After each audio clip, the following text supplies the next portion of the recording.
panganay na anak ni Marian Rivera at Dingdong Dantes.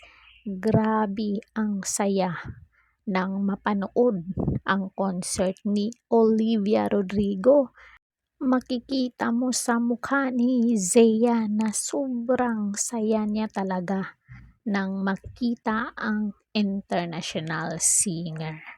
Ito dahil sa hatid ng kaligayahan ni Olivia sa panganay na anak nila ni Dingdong Dantes na si Zia, na matagal nang iniidolo ang Phil-Am singer-songwriter. Tuwang-tuwa si Zia nang makapanood sa Guts World Tour ni Olivia Rodrigo nitong nagdaang Sabado, October 5, na ginanap sa Philippine Arena sa Bukawi, Bulacan. Isang short video clip ang ipinost ni Marian sa kanyang Instagram account at mapapanood nga rito ang pagtalon, pagsigaw at pagkaway ni Zea habang nagpi-perform si Olivia.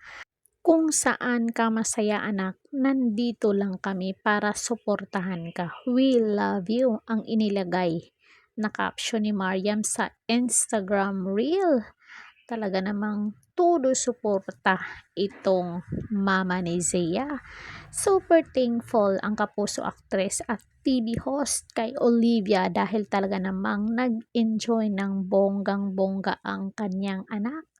Mapapanood din sa nasabing video clip ang tila pagkaway ni Olivia sa kinaroroonan ni Zea. Kaya naman makikita sa reaksyon ng bagets na parang na speechless siya at natulala. We love you at Olivia Rodrigo. Salamat, pinasaya mo si Ate Zea, ang sabi pa ni Marian sa caption. At siguro first time mapanood ni Zea ang ganitong concert na pinapanood niya yung iniidolo niyang si Olivia Rodrigo. Kaya naman todo suporta itong si Marian Rivera sa kanyang panganay na anak. Siyempre, pinakamamahal na anak na niya yan at talagang suportahan niya yan kung ano ang magpapasaya sa anak.